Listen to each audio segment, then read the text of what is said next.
pun sudah diamanahkan di dalam pasal 33, bangun usaha bersama itu adalah koperasi. Tetapi dengan amandemen 2002 waktu itu sudah banyak diamputasi.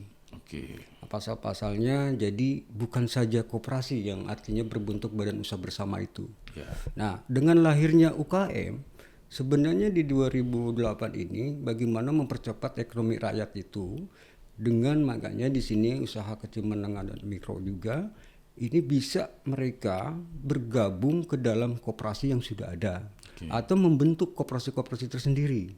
Nah, tapi nampaknya yang tadinya bahwa rumah besarnya UKM ini adalah koperasi, karena kurangnya pengawasan sendiri, ini UKM ini setelah dibina oleh Kementerian Koperasi dan UKM dan sudah besar, mereka menjadi kapitalis kecil.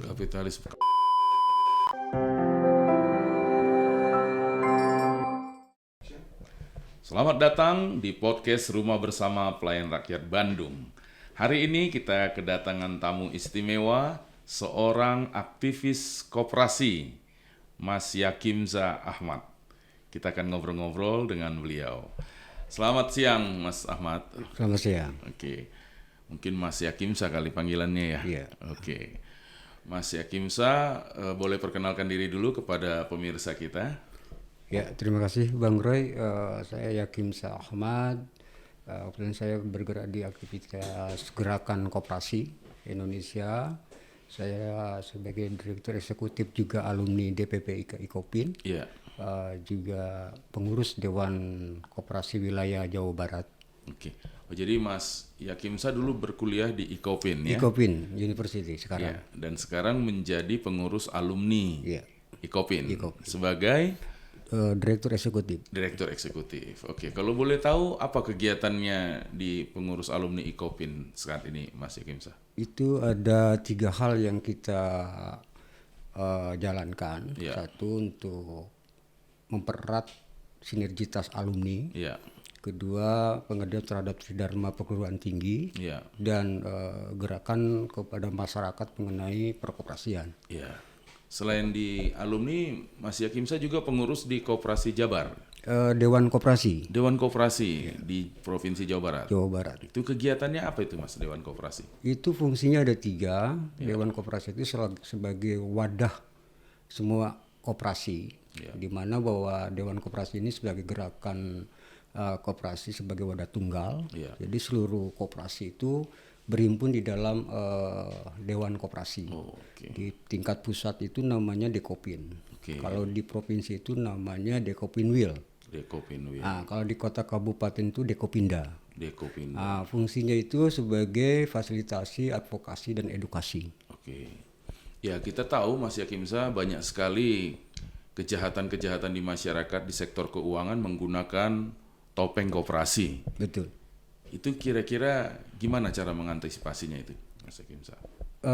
Betul bahwa itu karena satu kelemahan dari pemerintah sendiri selaku pembina.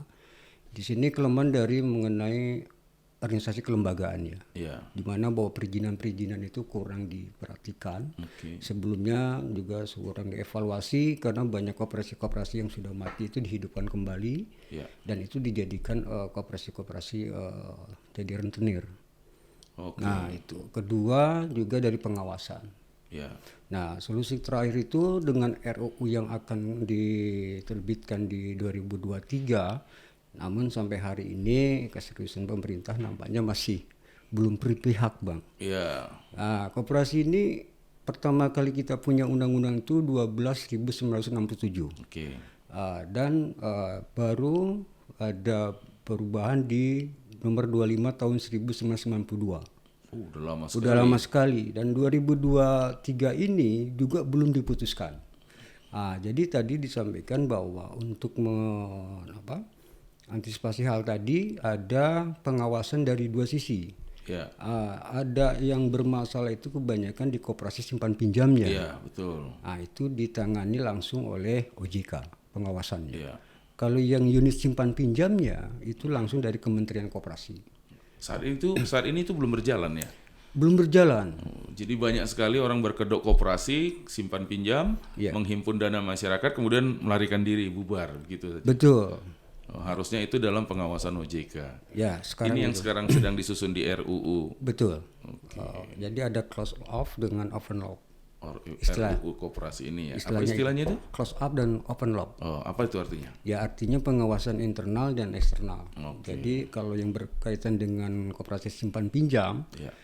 jenis koperasinya itu langsung ditangani oleh OJK pengawasannya. Ya. Tapi kalau jenis simpan pinjam itu internal koperasi dan langsung oleh Kementerian Koperasi. Oke.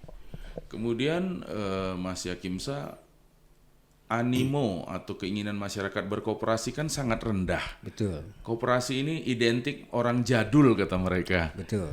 Ya, kira-kira gimana nih agar yang terutama milenial Gen Z juga bisa bergairah dalam koperasi ini?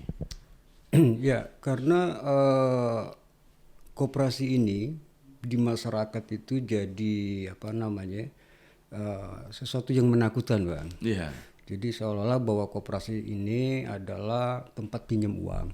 iya, Nah, padahal itu salah satu jenis koperasi dan macam koperasi yang ada di Indonesia. iya, Karena jenis macam koperasi itu kan bukan hanya simpan pinjam. iya, Ada koperasi pemasaran, jasa, produksi, ya. iya, Nah, ini masyarakat hanya mengenal koperasi itu hanya simpan pinjam, dan inilah keseriusan dari pemerintah sendiri dalam pengawasan ini kurang. iya, Nah, ini mengakibatkan nama koperasi ini yang sekarang ini jadi kurang baik. oh, Nah, akibat dari beberapa pengawasan tadi yang tidak baik, yang tadi disampaikan bahwa ada banyak koperasi simpan pinjam yang berkedok koperasi. iya, Nah, artinya di situ dikatakan bank emok atau bank rentenir ya, iya, yang menjerat masyarakat. Padahal bahwa koperasi simpan pinjam itu diberikan pinjaman itu kepada anggota. iya, Nah, uang permodalannya pun dari anggota, bukan dari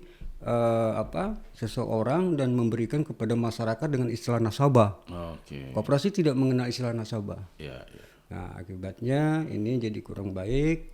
Nah, itu makanya regulasi RUU yang 2023 ini salah satu mengantisipasi koperasi simpan pinjam ke depan lebih baik, dan animo daripada Gen Z yang milenial tadi emang itu sudah didukung oleh ekonomi kreatif. Jadi bisa membentuk komunitas-komunitas anak muda. Nah, itu dengan undang-undang yang baru ini yang dulunya keanggotaannya itu 20 orang, iya, minimal bisa berdirinya koperasi, dengan undang-undang sekarang itu 9 orang sudah bisa. iya, Nah, itu memungkinkan anak-anak muda itu dari ekonomi kreatif atau digital apapun dan sebagainya bisa membentuk usaha sendiri dengan 9 orang. oke, Nah, itu jadi platform koperasi ini sebenarnya yang dikatakan jadul itu sekarang udah digitalisasi. oh udah mulai, Udah mulai sudah jalan atau masih sudah menunggu? jalan. Sudah jalan, Sudah ya? jalan. Jadi, Oke, Mas Yakimsa, saya mau nanya, apa sih bedanya kalau orang menyimpan uang di koperasi simpan pinjam dengan di bank? Apa keuntungannya kalau berkoperasi itu? orientasi koperasi sebenarnya tujuannya bukan semata mencari keuntungan, Ya, tapi benefit, manfaat. ya, Nah, jadi keuntungannya bukan profit tapi benefit. benefit. Iya. Nah, artinya bahwa manfaat ini yang bisa diterima walaupun koperasi itu dalam 1 tahun buku tidak mendapatkan keuntungan, Iya. nol, karena dipakai biaya operasional dan memberikan jasa kepada anggota, Iya. tetapi yang ditujuannya mensejahterakan anggota tadi. Ya, Jadi anggota dapat koperasi dapat menerima pelayanan dari koperasi, dan anggota menerima manfaat tadi dengan jasa, bukan suku bunga ya. iya, Jasa rendah dan ditentukan oleh anggota.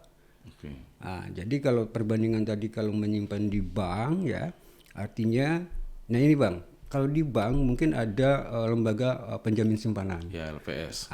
Kalau di koperasi ini belum ada Bang. Nah ini yang diperjuangkan oleh koperasi sampai hari ini tidak ada. Jadi orang jadi takut dong. Nah itu satu, tapi di sini faktornya bahwa koperasi ini adalah kepercayaan. Ya, Nah, dengan kepercayaan ini satu sama lain punya tujuan yang sama sebagai badan usaha bersama. Koperasi ini bahwa dengan menyimpan, dengan memberikan kuasa kepada pengurus sebagai pengelola. Nah, artinya bahwa uang yang disimpan mereka putar bersama-sama. Nah, dan keuntungannya pun berbagi pada akhir tahun, namanya sisa hasil usaha. ya, Nah, di situ manfaatnya. Walaupun misalkan hasil usahanya nol, tetapi manfaat yang mereka terima selama ini memudahkan pelayanan dan banyak memberikan manfaat, baik pinjaman barang, pinjaman uang kepada anggota, itu sudah memberikan manfaat, itu tujuannya. Oke. Semoga LPS segera bisa diterapkan di koperasi ya Mas ya, supaya orang berani menyimpan uang dalam jumlah besar. Betul. Ya. Oke. Mas Yakimsa, kita juga sekarang dalam situasi politik yang cukup panas nih karena ada pemilihan presiden. Ya. Nah, sebagai aktivis koperasi, Mas Yakimsa kalau boleh tahu gimana pandangannya tentang situasi saat ini? Ya, saya mengharapkan bahwa pemerintahan ke depan Ya. itu jauh lebih baik, karena jujur aja Bang, keberpihakan pemerintah terhadap koperasi selama ini kurang serius. Oke. Walaupun sudah diamanahkan di dalam pasal 33, Ya. bangun usaha bersama itu adalah koperasi. Ya. Tetapi dengan amandemen 2002 waktu itu sudah banyak diamputasi. Oke.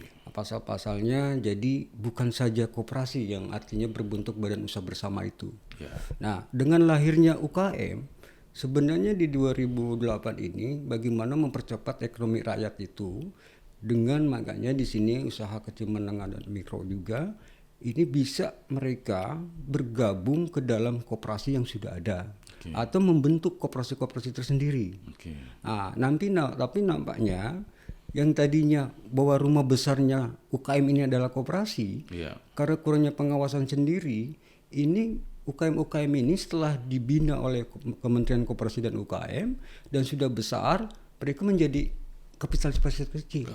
Kapitalis baru.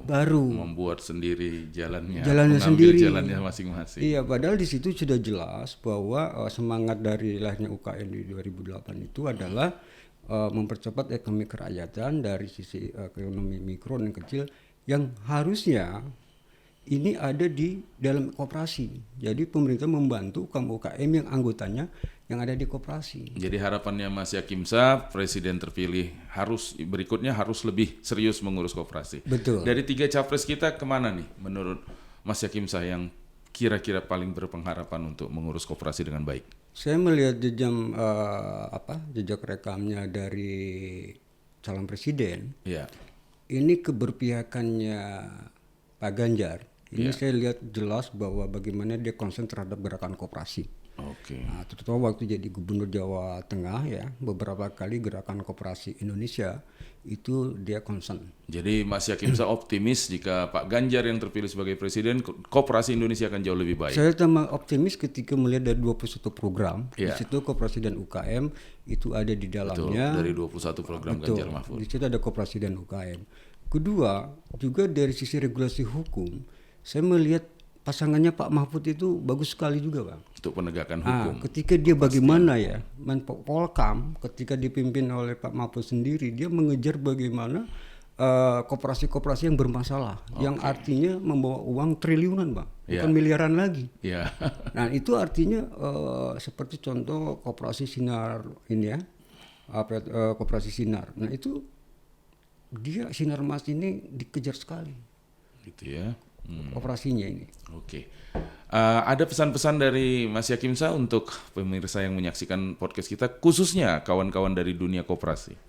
Ya, harapan saya buat praktisi koperasi, juga dari gerakan koperasi Indonesia, serta juga alumni-alumni IKOPIN khususnya, kita bisa melihat secara rasional bahwa dalam pemilihan capres ke depan ini, yang saya lihat bahwa pasangan Mas Ganjar dengan Mas Mahfud ini dia lebih concern dan fokus di dalam meningkatkan kemajuan koperasi di Indonesia.